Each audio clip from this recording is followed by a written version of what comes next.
오늘 봉독해드린 말씀 가지고 완악함 때문이라 이런 제목으로 함께 은혜 나누기로 합니다. 마가복음 9장 10장은 예수님이 십자가를 지실 때가 가까웠을 때에 일어났던 일들입니다. 그러니까 얼마 남지 않은 시간들이죠. 그래서 예수님께서 집중적으로 얼마 남지 않은 시간 동안 제자들을 집중적으로 가르치시는 장면이 9장 10장이 나옵니다. 9장 변화산 사건을 통해서 믿음과 기도의 능력에 대해서 가르치셨고, 또 길을 가다가 제자들이 서로 누가 크냐 이 싸움을 보시고 섬김과 겸손에 대해서 가르치셨습니다. 또 12 제자들 자기들끼리의 어떤 특권의식, 이 모습을 보시고 주님의 믿음의 공동체는 화목의 공동체, 서로 화목한 공동체가 돼야 된다. 그래야만 하나님의 나라가 이 땅에 온전히 세워질 수 있다. 그렇게 가르쳐 주셨습니다. 오늘은 이제 예수님이 이혼에 관해서 가르치시는 장면이죠. 여러분, 결혼 생활에 다들 만족하십니까? 라고 묻는다면 여러분 뭐라고 대답하시겠습니까? 제 아내는 저하고 결혼하면서 너무나 잘못된 큰 환상이 있었습니다. 교역자와 목사 전도사와 결혼하면 상당히 거룩한 삶이 될 것이고 가정이 될 것이다. 근데 환상이죠.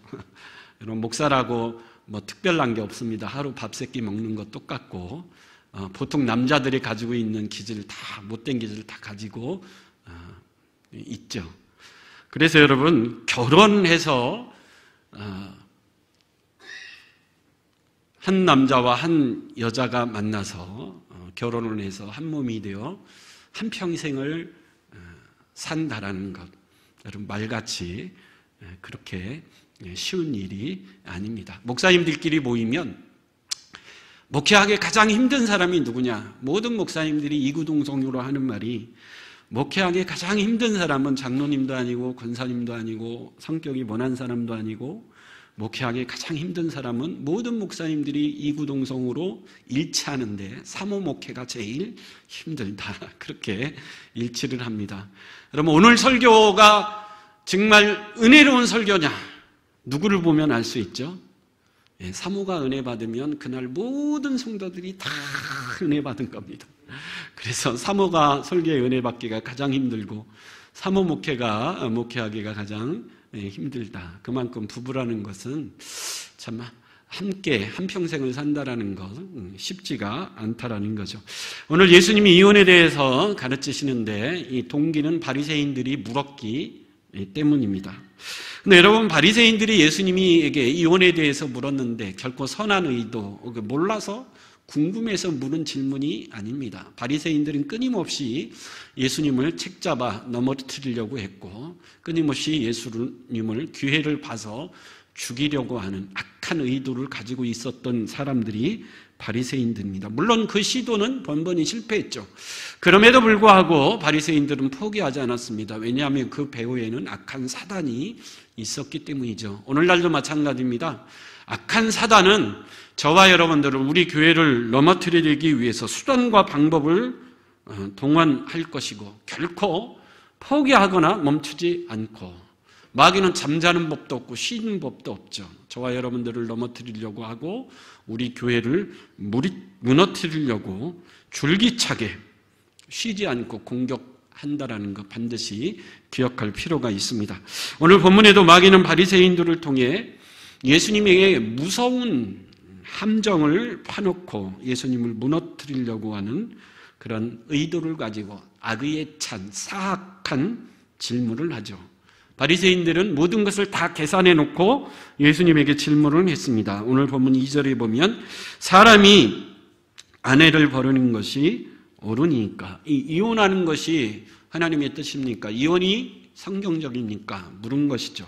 예수님 당시 유대인들이 가지고 있던 탈무드에 보면 이혼할 수 있는 여러 가지 조건들, 시덥지 않은 조건들을 열거해 놓았습니다. 아이를 낳지 못하는 경우, 다른 남자와 대화했을 때, 머리를 풀었을 때, 음식을 태우거나 맛을 제대로 내지 못할 때, 시덥지 않은 이유들을 열거해서 이혼을 굉장히 쉽게 만들어 놨습니다. 그래서 그 당시 남자들은 아내가 마음에 들지 않으면 이런저런 구실로 너무 쉽게 아내를 버리고 이혼할 수 있었습니다. 오늘 바리새인들과 함께 예수 앞에 서 있는 이 무리들 가운데에는 이미 아내를 버리고 이혼한 많은 사람들이 그 무리 가운데 섞여 있었습니다. 그래서 바리새인들이 그 무리들과 함께 예수님에게 질문을 한 거죠. 사람이 아내를 버리는 것이 옳으니까. 물론 예수님이 무슨 대답을 할지 바리새인들은 다 알고 있었습니다. 왜냐하면 마태복음 5장에 예수님이 산상수훈을 통해서 예수님이 이혼에 관한 자신의 견해를 이미 밝혔기 때문이죠. 우리 마태복음 5장 31절, 32절 같이 한번 읽어보겠습니다. 시작. 또 일러스되 누구든지 아내를 버리려거든 이혼 중서를 줄 것이라고 하였으나 나는 너희에게 이르노니 누구든지 음행한 이유 없이 아내를 버리면 이는 그로 간음하게 하며 또 누구든지 버림받은 여자에게 장가드는 자도 간음함이니라. 예수님이 이미 자신의 견해를 밝혔죠. 이혼은 옳지 않다. 간음하는 것과 방불한 죄다. 바리새인들은 이미 예수님이 이렇게 가르치셨고 예수님이 이렇게 대답할 것이다라는 것을 다 알고 있었어요.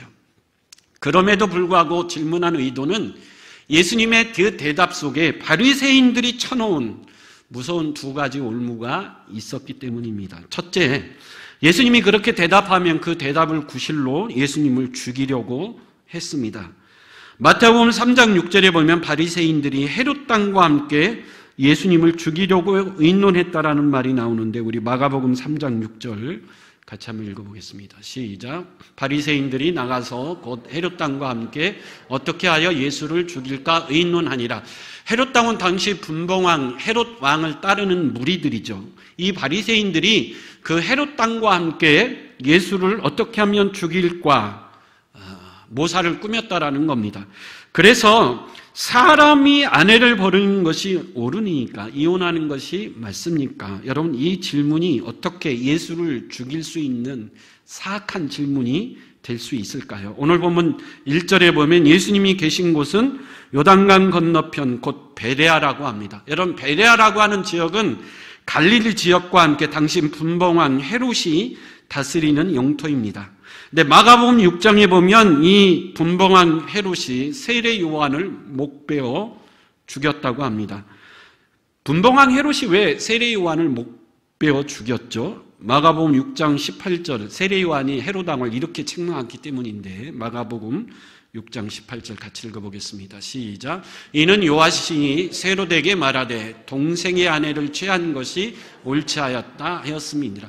세례 요한이 헤롯 왕에게 당신이 비록 왕이지만 동생의 아내로 취하는 것은 결코 옳지 않다 말했기 때문이라는 거죠.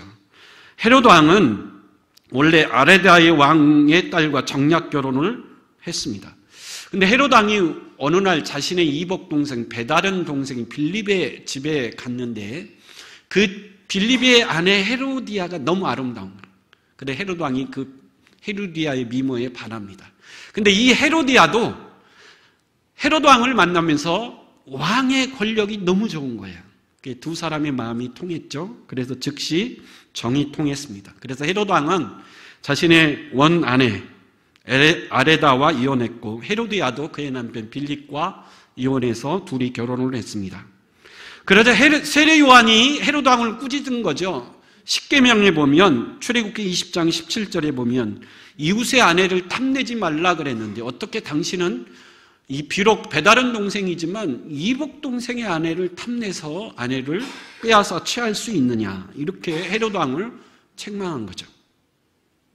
그래서 헤로디아는 그 세례 요한이 미웠습니다.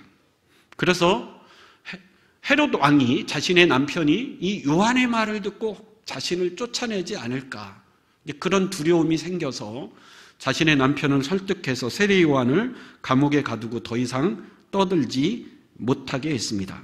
헤롯 왕은 비록 세례 요한의 말이 싫었지만 헤롯 왕은 세례 요한을 좋게 생각했어요. 우리 마가복음 6장 20절 한번 읽어보겠습니다. 시작. 헤롯이 요한을 의롭고 거룩한 사람으로 알고 두려워하여 보호하며 또 그의 말을 들을 때에 크가 변민을 하면서도 발갛게 들음이러라. 아멘. 헤롯 왕은 세례 요한을 의롭고 거룩한 사람으로 알았어요. 그래서 비록 세례 요한이 나를 책망했지만 가만히 듣고 나면 세례 요한이 말이 옳다라는 거죠. 원 아내를 버린 것 잘못된 거고, 시동생의 배다른 이복 동생 빌립의 아내 헤로디아를 아내로 취한 것도 잘못이고, 세례 요한을 가둔 것도 잘못이고, 세례 요한의 말을 듣다 보니까 헤로드 왕이 내가 한 이 모든 일이 잘못된 일이구나. 그래서 여러분, 헤로드 왕이 자신의 잘못을 깨닫고 헤로디아를 다시 자신의 원 남편인 빌립에게 보내면 헤로디아 입장에서는 굉장히 난처하고 창피하고 큰일이죠. 그래서 헤로디아는 계속해서 세례 요한을 미워하고 틈만 나면 세례 요한을 죽이려 했습니다. 근데 헤롯 왕은 그런 세례 요한을 계속해서 보호했죠. 지켜주었습니다. 근데 헤로디아는 그 세례 요한이 더 미워졌고 더 죽이고 싶어 안달이 났어요. 근데 어느 날 우리가 잘 아는 대로 너무 좋은 기회가 생겼습니다. 헤롯 왕이 자신의 생일에 큰 잔치를 벌였는데 헤로디아의 딸 살로메가 춤을 추면서 그 잔치 자리를 기쁘게 했습니다. 그래서 헤롯 왕이 너무 기분이 좋아서 헤로디아의 딸 살로메에게 너가 원하는 건 내가 다 주겠다. 맹세까지 하죠. 이 나라의 절반이라도 네가 원하면 반드시 주겠다. 근데 살로메가 자신의 어머니 헤로디아에게 가서 뭘 요구할까요? 헤로디아가 너무 좋은 기회죠. 세례 요한의 목을 원한다. 세례 요한을 죽여달라는 거죠. 헤롯은 이 요구를 듣고 세례 요한이 의롭고 거룩한 사람으로 알아 근심했다 그럽니다. 근데 이미 수많은 사람들 앞에 자신이 큰 소리를 친 거죠. 맹세한 거죠. 그래서 이것을 지키지 않으면 채통이 말이 아니기 때문에 근심하면서도 살로메의 요구를 들어주었습니다. 세례 요한을 죽인 거죠. 세례 요한을 죽이고 헤롯 왕은 세례 요한이 의로운 사람이야, 죄가 없는 사람이라, 그 아까운 사람을 내가 죽였구나 후회하면서 두려운 마음이 들기 시작했습니다. 근데 어느 날 소문이 들리죠. 예수님이라는 사람이 나타났는데 세례 요한과 똑같은 말과 행동을 하더라. 그래서 헤롯 왕은 죽은 세례 요한이 살아났다, 그렇게 예수를 두려워했습니다. 근데 예수님이 다시 이온에 관해서 세례 요한과 똑같은 말을 한다면 여러분, 헤롯 왕은 더 두려워했을 것이고 헤로디아는 예수님 먼저 세례 요한처럼 죽이려고 달려들 것이 눈에 보듯 뻔해 보이죠. 그래서 이 바리새인들이 헤롯 당원들과 함께 예수님에게 유언 문제를 질문해서 예수님이 대답하는 말이 세례 요한과 똑같은 대답을 하게 해서 헤롯과 헤로디아로 말미암아 이 예수를 죽이게 하자. 이 무서운 흉계가 이 질문 속에 담겨져 있다라는 거죠. 두 번째로는 예수님을 무리들과 떼어놓기 위해서입니다. 여러분, 오늘 보면 예수님의 대답과 모세의 대답은 서로 충돌이 되죠. 오늘 4절에 보면 모세는 뭐라 그랬죠? 이혼 중서를 써서 이혼을 허락했다 그럽니다. 근데 예수님 뭐라 그래요? 이혼을 금했다 그럽니다. 이혼하면 간음하는 것과 똑같은 거라는 거죠. 예수님의 권위와 모세의 권위가 충돌하는 겁니다. 모세는 여러분 이스라엘 백성들의 정신적 지주죠. 유대인들이 그렇게 자랑하는 율법을 수여한 장본인이며 움직일 수 없는 가장 최고의 권위를 모세는 가지고 있었습니다. 근데 예수님의 말과 모세의 말이 충돌을 일으킨다. 그러면 이스라엘 백성들은 당연히 누구를 따르겠죠? 아니, 예수라는 사람이 도대체 어떤 사람이길래 감히 모세의 권위에 도전하는가? 많은 사람들이 예수를 버리고 모세를 따를 것이다. 그리고 그 무리 가운데에는 이미 이혼한 사람들이 많이 있을 것인데, 이혼은 간음한 자라 예수님이 그렇게 말하면 그 많은 무리 가운데 예수를 싫어하는 사람들, 그런 사람들이 선동해서 이 무리로 하여금 예수를 떠나게 할 것이다. 이 두 가지 사악한 계산된 질문을 가진 질문입니다. 사람의 아내를 버리는 것이 옳으니까. 교묘한 거죠. 그럼 저도 목회를 하다 보면 많은 분들이 와서 질문을 하는데 어떤 분들은 정말 순수하게 좀 몰라서 알고 싶어서 질문하는 분들이 있는데 어떤 분들은 다 답을 알고도 교묘하게 질문을 하는 분들이 있습니다. 도대체 저 목사는 성경 지식이 얼마나 있는가? 또 고약한 질문을 하면 저 목사가 어떻게 대처하나? 여러분, 그걸 보고 싶어서 일부러 교묘하게 질문하는 분들도 있는데 바리새인들이 그랬습니다. 근데 사실 예수님이 이 바리새인들에게 이런 질문을 받은 것은 처음이 아닙니다. 요한복음 8장에 보면 우리가 잘 아는 대로 가늠하다 현장에 붙잡힌 여인을 예수님에게 데리고 와서 똑같은 교묘한 사악한 질문을 합니다. 뭐라 그러죠? 모세의 율법에 의하면 가늠하다가 현장에 붙잡힌 여인은 돌로 쳐 죽이라 그랬는데 예수 당신은 사랑하라, 7번을 7번까지 용서하라 가르쳤는데 가늠하다 현장에 붙잡힌 이 여인을 데리고 와서 예수 당신이라면 이 여인을 어떻게 하겠는가? 여러분, 이것도 양날의 검과 같은 너무 사악한 질문이에요. 우리 요한복음 8장 6절 한번 읽어볼까요? 요한복음 8장 6절 시작. 그들이 이렇게 말하면 고발할 조건을 얻고자 하여 예수를 시험함이러라. 예수께서 몸을 굽히사 손가락으로 땅에 쓰시니. 예, 여러분, 이 가늠하다 현장에 붙잡힌 여인을 예수에게 데리고 온 것은 예수를 어떻게 하려고 그런 거죠? 고발하려고 그래. 왜 고발하려고 하는 거죠? 예수님이 모세의 율법에 의하면 가늠하다가 현장에 붙잡힌 여인은 돌로 치라 그랬으니 돌로 쳐 죽이십시오. 그래서 사람들이 돌을 쳐서 그 여인을 죽였다 그러면 어느 법에 걸립니까, 여러분? 로마의 설칠정법에 걸리는 거예요. 당시 이스라엘은 로마가 통치하고 다스렸어요. 로마법으로 다스렸어요. 여러분, 로마법에 의하면 가늠하다 현장에 붙잡히면 사형에 해당한다고 나왔을까요? 안 나왔을까요? 어느 나라 법에 여러분 가늠하다가 현장에 붙잡히면 사형하라 그런 법이 어디 있습니까? 그런 법은 없죠. 근데 율법에 그렇게 기록되어 있으니 돌로 쳐 죽여라 그래서 사람들이 돌로 쳐 그 여인을 죽였다면 바리새인들은 이 예수를 어디에다가 고소하려고요? 로마법에 고소하려고 했던 거예요. 반대로 돌을 들지 말라 그러면 모세의 율법을 어겼다. 또 그렇게 고소하려고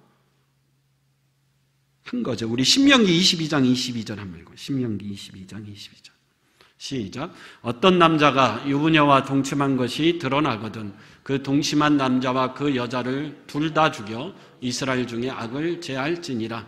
모세의 율법에는 분명히 가늠하다가 현장에 붙잡힌 사람들은 반드시 뭐하라 그러죠? 죽이라 그러죠. 근데 로마법은 그러면 안 돼요.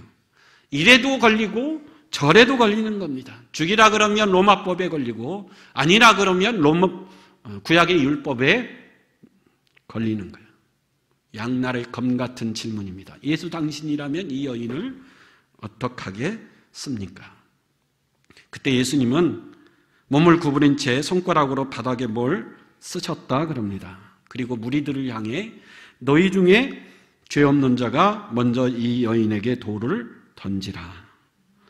여러분, 예수님의 대답은 뭐죠? 너희는 돌을 들고 있지만 너희 모두 역시 돌에 맞아 죽어야 할 똑같은 죄인들이라는 거죠.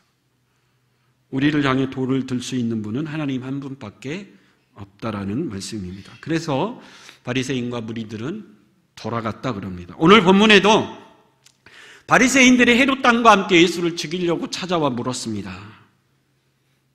유언하는 것이 맞습니까? 틀립니까? 예수님이 먼저 되물었습니다. 모세가 어떻게 너희에게 명하느냐? 바리새인들은 구약 율법에 정통하죠.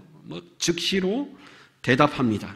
신명기 24장 1절 같이 한번 읽어보겠습니다. 신명기 24장 1절 시작. 사람이 아내를 맞이하여 데려온 후에 그에게 수치되는 일이 있음을 발견하고 그를 기뻐하지 아니하면 이혼 증서를 써서 그의 손에 주고 그를 자기 집에서 내보낼 것이라.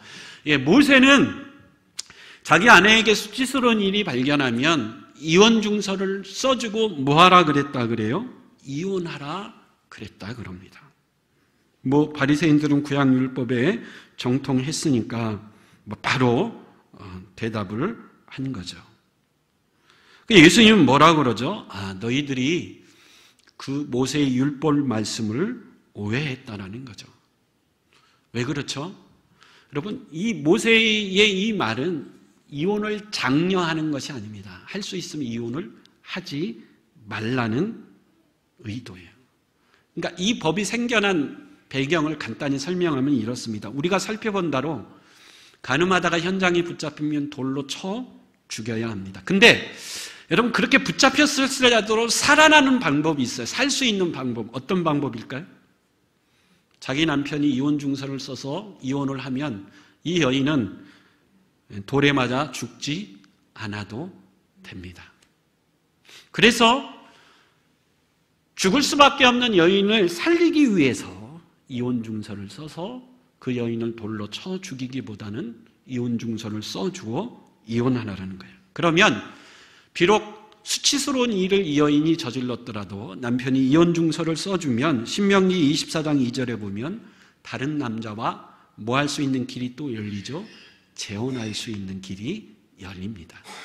근데 24장 3절에 보면 이 여인이 다른 남자와 재혼을 했는데 그 재혼한 남자가 죽었거나 그 재혼한 남자와 또다시 이혼을 했을 경우 신명기 24장 4절에 보면 그럼 이 여인은 원래 그 남편과 다시 결혼할 수 있는가? 근데 성경은 뭐라 그러죠? 안 된다 그래요. 한 번 이혼했으면 다시 뭐 할 수 없다 그러죠? 재결합할 수 없다 그래요. 그래서 여러분, 이혼증서를 써주라는 것은 한 번 이 여인과 이혼하면 다시는 이 여인과 뭐 할 수 없어요? 재결합할 수 없으니 이혼증서를 써줄 때 뭐 하라는 거죠? 신중하라는 거예요. 내가 젊어서 취한 아내, 네게 귀한 자녀를 낳아준 아내, 쉽사리 내보낼 수 없으니 한 번 내보내면 다시 맞이할 수 없으니 내보내기 전에 생각하고 또 생각해서 써주라는 거. 물론 간음하다가 현장에 붙잡혔으면 그를 살리기 위해서 바로 이혼증서를 써주어 그 여인을 살리는 긍정적인 측면도 있지만, 그러나 정말 그 이후에 이혼하고 싶을 때에는 이혼증서를 써서 이혼해도 되는데 신중하고 또 신중하고 신중하게 생각하라는 겁니다. 그러면서 예수님은 이혼에 관한 문제는 모세의 율법에서 그 해답을 찾으려면 안 되고 창세기 1장과 2장에 하나님의 창조의 원리에서 그 대답을 찾아야 된다. 그러면서 오늘 본문 10장 6절 9절에서 이렇게 말하죠. 오늘 마가복음 10장 6절에서 9절 같이 한번 읽어보겠습니다. 시작. 창조 때로부터 사람을 남자와 여자로 지으셨으니 이러므로 사람이 그 부모를 떠나서 그 둘이 한 몸이 될지니라. 이러한즉 이제 둘이 아니요 한 몸이니 그러므로 하나님이 짝지어 주신 것을 사람이 나누지 못할지니라 하시더라. 아멘.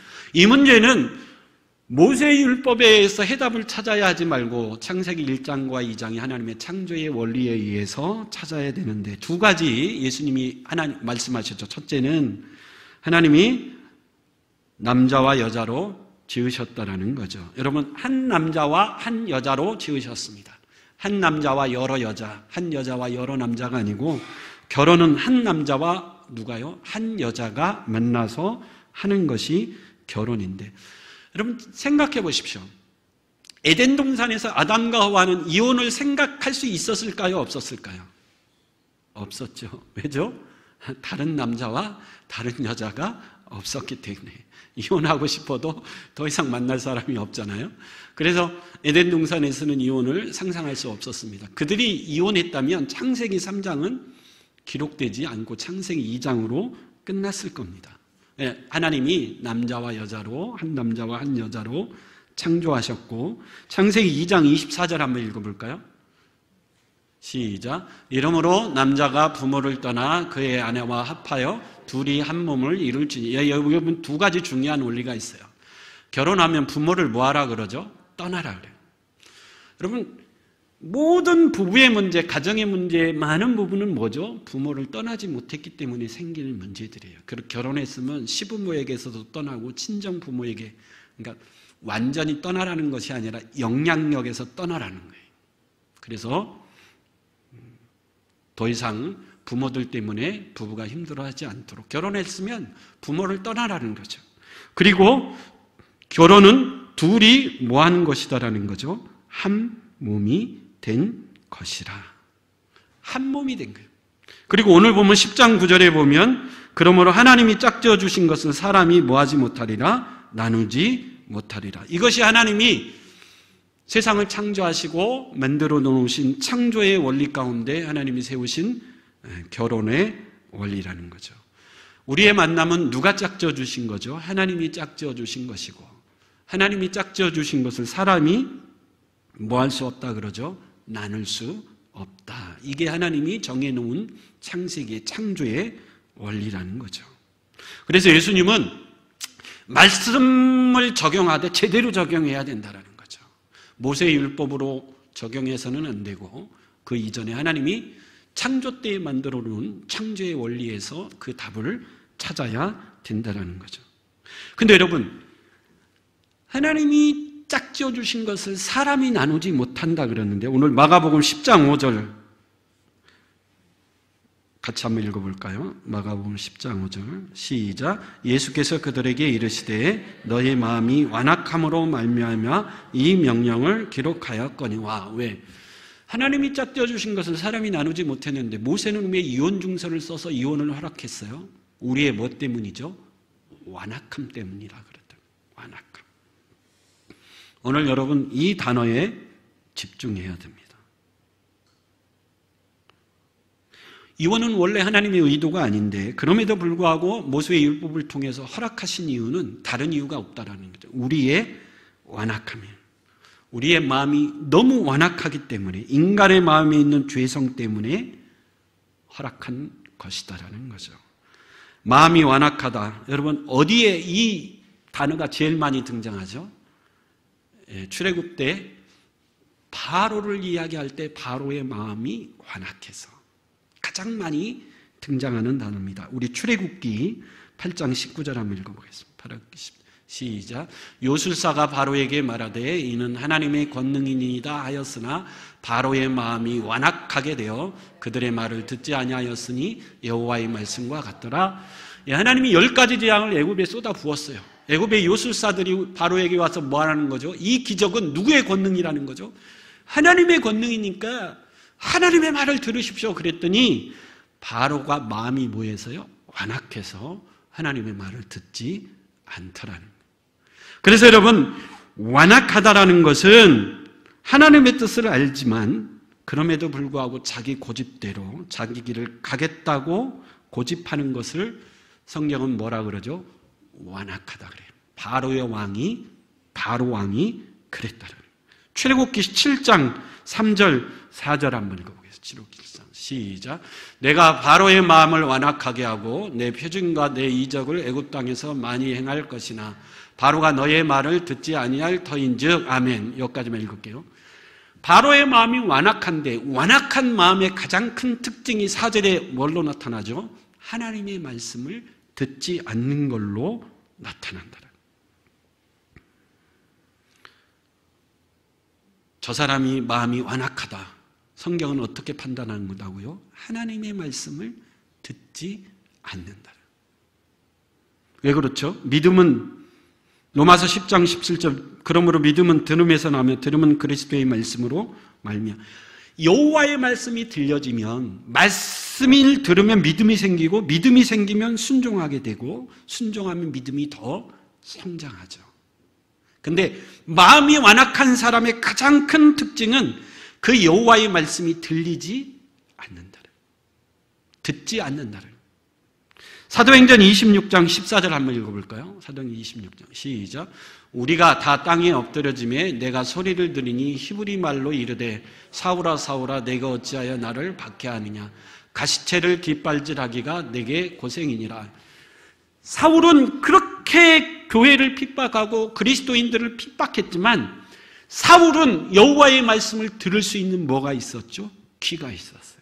그래서 여호와께서 말씀하실 때 사울은 여호와의 말씀을 뭐 했죠? 들었어요. 그래서 회개하고 사울이 변하여 바울이 된 겁니다. 그래서 사울은 그리스도를 핍박하고 교회를 핍박했지만 그의 마음은 완악하지 않았다라는 거죠. 근데 완악한 사람은 아무리 거룩한 척, 착한 척해도 여호와의 말씀을 듣지 않는 자는 하나님 보시기에 가장 뭐한 자죠? 완악한 자. 여러분, 택함 받은 자는 하나님의 음성을 들을 수 있는 귀가 있는 사람인 줄 믿습니다. 여러분, 왜 사람들이 여호와가 짝지어 주신 것을 사람이 나눌 수 없다라고 창조의 원리를 세우셨지만 그럼에도 불구하고 모세를 통해 이혼중서를 써주어 이혼하라고 허락하신 가장 중요한 이유는 사람들의 마음이 뭐해서 그렇죠? 완악해서.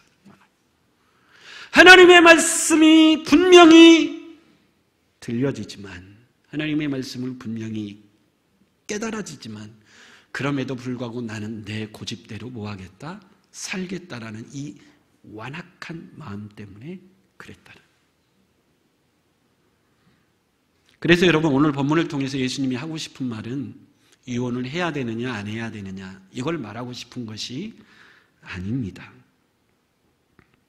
예수님이 지금 십자가를 지러 예루살렘에 올라가는 중이죠. 예수님이 누구를 위해서 십자가를 지십니까? 선한 사람을 위해서, 의로운 사람을 위해서 주님이 가십니까? 아니죠. 우리가 그렇게 비록 완악해서 하나님의 말씀을 깨닫고 들려짐에도 불구하고 내 고집대로 사는 그런 완악한 나를 주님은 뭐 한다라는 거죠? 사랑하신다라는. 그런 나를 위해서 가시는 그 십자가의 길이라는 거죠. 여러분, 우리는 하나님을 떠나려고 하고 하나님을 외면하려고 하고 마음을 완악하게 하여 여호와의 말씀에 불순종하려고 하지만 하나님은 그런 나를 끊임없이 찾아오시고 끊임없이 애정과 사랑으로 돌보기를 원하시는 분이 바로 우리 주님이신 줄 믿습니다. 주님 보시기에 우리는 기르는 양이요 범죄한 소자입니다. 우리가 얼마나 완악한 자인가. 여러분, 젊어서 그렇게 좋고 사랑해서 너 없이는 못 살겠다고 결혼한 그 약속을 한평생 지키지 못할 정도로 완악하고 연약한 사람들이에요. 하나님이 태초에 인간을 만드시고 너무 좋으셨습니다. 그리고 아담과 하와를 만드시고 둘이 하나가 되게 하셨어요. 근데 하나님이 세우신 그 질서조차 지키지 못하는 존재가 우리라는 거죠. 그럼에도 불구하고 우리 주님은 그런 우리를 사랑하시는 줄 믿습니다. 우리가 얼마나 완악하고 연약한지를 아셔요.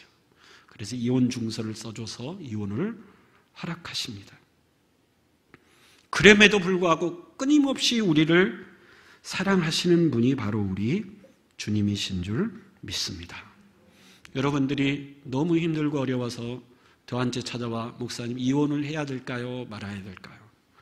여러분 그런 질문을 정말 많이 받습니다. 왜요? 결혼 생활이 너무 힘드니까. 그때 여러분 제가 여러분들에게 뭐라고 대답할 것 같습니까? 이혼하지 말라 그럴까요? 이혼하라 그럴까요? 네. 에베소서 4장 31절 32절 한번 읽어보세요. 같이 읽어보겠습니다. 시작. 너희는 모든 악독과 노함과 분냉과 떠드는 것과 비방하는 것을 모든 악의와 함께 버리고 서로 친절하게 하며 불쌍히 여기며 서로 용서하기를 하나님이 그리스도 안에서 너희를 용서하신과 같이 하라. 무슨 윤리, 도덕, 규칙 이런 것을 따지는 게 아니라 우리는 예수를 믿음으로 이미 거룩한 존재가 된 줄 믿습니다. 고귀하고 신령한 사람으로 이미 바뀌어졌어요. 그래서 여러분, 세상은 우리를 힘들게 하고 환경은 나를 고통스럽게 할지라도 그때 우리가 생각해야 될 게 뭐죠? 여러 가지 궁핍과 곤고와 육신상의 모든 고달픔과 세상이 우리를 공격하고 유혹하는 모든 일에서 힘들지만 더 이상 완악한 존재로 살지 않고 어떤 일을 만나든지 어떤 상황 속에서든지 모든 악을 버리고 인자하게 살며 불쌍히 여기며 서로 용서하기를 그리스도 안에서 용서함같이 살아가는 것. 그러면 사실 이거보다 좋은 대답이 있을까요? 여러분, 우리는 예수 믿어 고귀한 거룩한 존재로 변화된 줄 믿습니다. 완악한 세상 사람들과 같이 살지 마시고 여러분, 고귀한 존재로 변화된 그 신분에 합당한 그런 삶을 살아갈 수 있는 그런 저와 여러분들이 되어서 우리를 위해 십자가를 지시고 그 십자가를 통해서 우리를 사랑하신 그 놀라운 주인공으로 합당하게 살아갈 수 있는 저와 여러분 될 수 있길 간절히 축원합니다. 우리 다 같이 자리에